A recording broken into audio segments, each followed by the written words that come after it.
Dangerous ভাবে spot দিয়েছে royal রাম্বলের triple H ব্রন বেকার এবং রোমান রেন্সের সেই মোমেন্টটাতে। আর ব্রন বেকার কিভাবে এলিমিনেশন হয়েছে, স্পিয়ার ব্রন বেকার মেরেছে, কিন্তু যখন সে এলিমিনেট করতে যায় তাকেই রোমান রেন্স এলিমিনেট করে দেয়। আর ঠিক সেইভাবে 2014 সালের যে রয়্যাল রাম্বল ছিল, যখন বাতিস্তা জিতেছিল, তখন কিন্তু রোমান রেন্স বাতিস্তাকে স্পিয়ার মেরেছিল এবং বাতিস্তাকে এলিমিনেট করতে চায়, তখনই বাতিস্তা তাকে এলিমিনেট করে দেয়। আর আমি আপনাদের বলে দেই, ডাব্লিউডাব্লিউ কিন্তু রিক্রিয়েট করে অনেক মোমেন্ট। আর যদি আপনারা ওই সময় সিচুয়েশনটা দেখেন, বাতিস্তা কিন্তু ওই সময় বড় সুপারস্টার ছিল, রোমান রেন্স কিন্তু ওই লেভেলের ছিল না। আর আজকে যদি দেখেন বা এখন দেখেন, রোমান রেন্স বড় মাপের একটা সুপারস্টার, ব্রন বেকার কিন্তু ওই লেভেলের সুপারস্টার না। আর এখন মনে হচ্ছে ব্রন বেকারকে রোমান রেন্সের জায়গায় দেখা হচ্ছে। যদি হিসাব কিতাব এমনটা হয়, তাহলে তো মনে হচ্ছে সামনে গিয়ে ব্রন বেকারের যে একটা দাপট হবে সেটা বোঝাই যাচ্ছে। আপনাদের কি মনে হয় আমাকে কমেন্ট করে জানাতে পারেন। আর চলুন আজকে অনেক আপডেট দেব। Hello viewers, welcome to Rasel Bangla BD. প্রথমে একটা জিনিস আপনাদের দেখায়, আর এটা আসলে আমার মনকে শান্তি করেছে। আর এটা এলিমিনেশন চেম্বারের পোস্টার। এখানে আপনারা দেখতে পাচ্ছেন ডাব্লিউডাব্লিউই তাদের যে পোস্টার বয় জন সিনাকে এই পোস্টারে রেখেছে। আর এটা দেখে আমার ভালোই লেগেছে। দেখে মনে হচ্ছে ওই সময়ের কথা যখন প্রত্যেকটা পোস্টারে জন সিনা থাকতো। আমি 2015, 13, 14 কথা বলতেছি। এছাড়াও কিন্তু এলিমিনেশন চেম্বারের জন্য আমরা রয় থেকে একজন মেম্বার জানতে পেরেছি যে এন্ট্রি করবে, সেটা হচ্ছে সিএম পাঙ্ক। আর আপনারা এখানে গ্রাফিকটা দেখেন, আর এটা দেখে গুজবাম ওই সব ফ্যানদের হবে যারা ছোটবেলা থেকে ডাব্লিউডাব্লিউই দেখে এসেছে। আর এলিমিনেশন চেম্বার কিন্তু অনেক বড় হবে, যেমনটা রয়্যাল রাম্বল হয়েছে। হ্যাঁ, রয়্যাল রাম্বল বিগেস্ট, বাট যেমন রেজাল্ট এসেছে সেটা কিন্তু লোকেদের হিসাবে বের হয়নি। আর এলিমিনেশন চেম্বার দেখি সেখানে ডাব্লিউডাব্লিউ কি করে। এরপর আপনাদের বলবো আপনারা কাউন্ট করা শুরু করে দেন। আপনারা জানেন নেটফ্লিক্সের উপর মানডে নাইট রটা আসে এবং এটা এশিয়াতেও শিফট হবে। আমরা যেমন টিভিতে সোনি চ্যানেলে দেখতে পারি। আর এখন আমি এক্সাক্ট ডেট বলতে পারি কখন এটা সোনি থেকে চলে যাবে বা ডাব্লিউডাব্লিউ এখান থেকে শিফট হবে।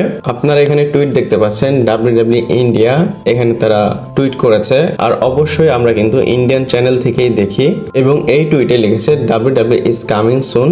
এছাড়াও এই টুইটটা দেখেন, কামিং অন 1 মার্চ, মানে মার্চের 1 তারিখে আসবে। তার মানে কি মার্চের আগে যতটুকু সময় আছে ততটুকুই আমরা সোনিতে দেখতে পারবো। এরপর থেকে আমরা ওটিটি মানে নেটফ্লিক্সেই মানডে নাইট রটা দেখতে পারবো। আর আপনাদের বলে দেই, র, SmackDown, NXT, premier live event সবকিছু কিন্তু একটা জায়গায় হবে, সেটা হচ্ছে নেটফ্লিক্স। এখন আমাদের দেখতে হবে এশিয়ার মধ্যে জিনিসটা কিভাবে চেঞ্জ হয়, কারণ আমরা তো এখন আর টিভিতে দেখতে পারবো না। আর এটাও শিওর যে অডিয়েন্স একদম নিচে পড়ে যাবে, অনেক অডিয়েন্স কিন্তু ডাব্লিউডাব্লিউ দেখবে না এখন আর। আর আপনাদের বলে দেই, ডাব্লিউডাব্লিউ কিন্তু এটাও দেখবে নেটফ্লিক্সে এশিয়াতে আসার পর যদি প্রফিট হয় তাহলে তারা রাখবে, না হলে আবার আমাদের সেই টিভি চ্যানেলে নিয়ে আসবে। এরপরে ফ্যানরা আসলে অনেক বেশি রাগ হয়েছে রোমান রেন্সের উপর। আপনাদের কিন্তু রয়ের রিভিউ ভিডিওতে বলেছিলাম, মাইকেল কোল বলেছিল জানি না রোমান রেন্স কখন আসবে।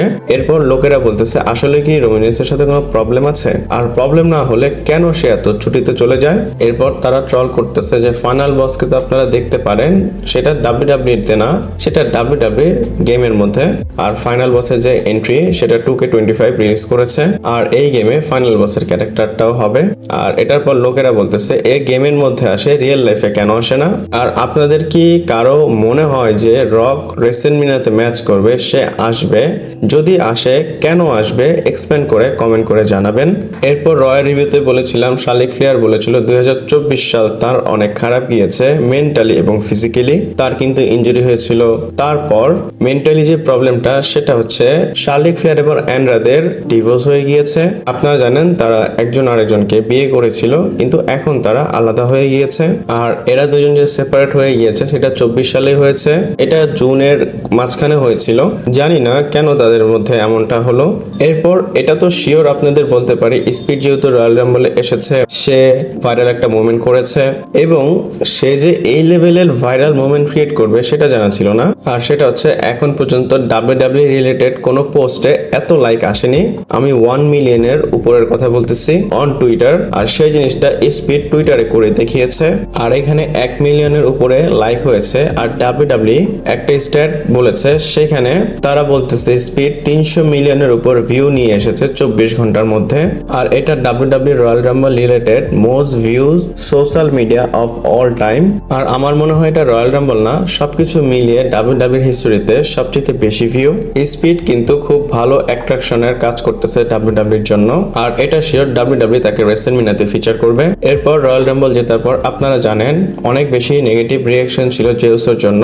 আর এই নেগেটিভ রিয়াকশনের উপর জিওসোর কি বলার আছে? এখানে সে বলে, যেটা আমি দেখেছি, যেটা আমি করেছি, আমি যে স্ট্রাগল করেছি সেটা কখনোই ফ্যানরা বুঝবে না। এবং সে বলে আমি নেগেটিভের উপর ফোকাস না করে পজিটিভের উপর ফোকাস করতেছি। আর বলে তার যে ভিশন সেটা একদম টার্নলাইনের মতো, ছোট ছোট জিনিস সামনে যেটা থাকে সেটা দেখে দেখে সে সামনে যায়, সে ডিস্ট্র্যাক্ট হতে চায় না। আর অবভিয়াসলি তার বড় একটা টাইম চলতেছে, সে রেসেলমেনিয়ার মেইন ইভেন্ট করবে। আর রেসেলমেনিয়াতে সে যে অপরচুনিটি পেয়েছে গুন্থারের ওয়ার্ল্ড হেভি চ্যাম্পিয়নশিপের জন্য, সেটা কি সে জিততে পারবে? কারণ সে সব সময় কিন্তু হেরেছে, এইবার যদি হারে তাহলে তার মুখটা আর থাকবে না। আপনাদের কি মনে হয় আমাকে কমেন্ট করে জানাতে পারেন। এরপর লোগান পলের বিষয় বলবো। আর লোগান পল কত বেশি খারাপ দেখেন, আপনাদের কি মনে আছে আমি আপনাদের স্ম্যাকডাউনের রিভিউ ভিডিওতে বলেছিলাম, সেখানে সিএম পাঙ্ক বলেছিল যে ঠিক আছে আমি রেসেলমেনিয়ার মেইন ইভেন্ট করিনি, কিন্তু আমি কখনো তো লোগান পলের সাথে হারিনি। আর দেখেন এই যে গ্রাফিকটা পোস্ট করা হয়েছে, আর এখানে কিন্তু এলিমিনেট করেছে লোগান পল সিএম পাঙ্ককে। আর এটা একটা জবাব ছিল, আর এটাকে রিটুইট করে সে বলে স্টে হাম্বেল। কত বড় একটা অ্যান্সার বা জবাব দিয়েছে দেখেন। আমি তো চাই এদের মানে লোগান পল এবং সিএম পাঙ্ককে সামনাসামনি আবার করাক। আর লোগান পলকে আমি বলবো যেখানেই দেওয়া হোক সেই স্টোরি লাইন এবং ম্যাচ খুব ভালোই দেয়। এরপর রয়ের রিভিউতে কিন্তু আমি আপনাদের ওই জিনিসটা বলিনি, কিন্তু এখন আপনাদের বলবো। আর সেটা হচ্ছে ড্রু ম্যাকইন্টায়ারের বিষয়। আর রতে কিন্তু সে ছিল না, আর এখন হয়তো ডাব্লিউডাব্লিউ ড্রু ম্যাকইন্টায়ারকে স্ম্যাকডাউনে পাঠাবে। এটা কেন বললাম, কারণ সে রয়ের কিন্তু ব্যাক স্টেজে ছিল না, আর মনে হচ্ছে ডেমিয়ান পিসের সাথে তার একটা ফিউড চলবে, এর জন্য ডাব্লিউডাব্লিউ তাকে স্ম্যাকডাউন ব্র্যান্ডে নিয়ে যাবে। আর রয়্যাল রাম্বলের পর জানা গিয়েছিল ড্রু ম্যাকইন্টায়ারের সাথে ডাব্লিউডাব্লিউর সমস্যা হয়েছে, সেটার বিষয়ে কিন্তু আর কোনো ক্লিয়ারিটি আসেনি বা আমরা জানতে পারিনি, কিন্তু এটা বলতে পারি যে সিচুয়েশন ঠিক হবে। এরপর রোমান রেইন্সের বিষয় আমরা জেনেছি মানডে নাইট রয়ে সে আসবে না। আর আমি তো আপনাদের বলেছিলাম আপনাদের দুঃখ পেতে হবে, কিন্তু এবার মনে হয় অত বেশি দুঃখ পেতে হবে না। প্রথমত আমাদের অভ্যাস হয়ে গিয়েছে, এক কথা যদি বলি আদাত হয়ে গিয়েছে এসএজি নেমে। কিন্তু আপনারা এইবার একটা জিনিস নোটিস করবেন, ডাব্লিউডাব্লিউ কিন্তু আলাদাভাবে বলেছে জানি না রোমান রেইন্স কখন আসবে, তো পসিবলি এইখানে একটা সারপ্রাইজ রিটার্ন রোমান রেইন্সের হচ্ছে। আর যে পসিবল ডেট বা পসিবল ভেন্যু সেটা হবে এলিমিনেশন চেম্বার। আপনারা জানেন এই ম্যাচে সিএম পাঙ্ক এন্ট্রি করবে, জন সিনা এন্ট্রি করবে, আর সামনে গিয়ে হয়তো সেথ রলিন্সও অ্যাড হতে পারে। এদের মধ্যে কিন্তু সমস্যা হচ্ছে মেবি সেখান থেকে স্টোরি লাইন কন্টিনিউ হবে, আর সারপ্রাইজ রিটার্নের মতো রোমান রেইন্স এসে একটা সমস্যা করবে। আর ডাব্লিউডাব্লিউ কিন্তু চায় তাদের কিছু মোমেন্ট হোক, আর এটা রজার সেন্টার থেকে হচ্ছে, অনেক বড় একটা শো হবে, স্টেডিয়াম লেভেলের একটা শো। তো সেখানে একটা possible date Roman Reigns return করবে। আর অনেকে স্পেকুলেট করতেছে Roman Reigns Seth Rollins CM পাঙ্কের একটা ম্যাচ হবে, তো সেখান থেকে ডাব্লিউডাব্লিউ সেই হিস্ট্রিটা দেখাবে। কিন্তু এখনোর জন্য রোমান রেইন্সকে আর টেলিভিশন স্ক্রিনে আপনারা দেখতে পারবেন না। যদি আমার ভিডিওটা পুরোটা দেখে থাকেন, ভালো লাগলে লাইক কমেন্ট শেয়ার সাবস্ক্রাইব করে পাশে থাকবেন। পরবর্তী ভিডিওতে আবার দেখা হচ্ছে।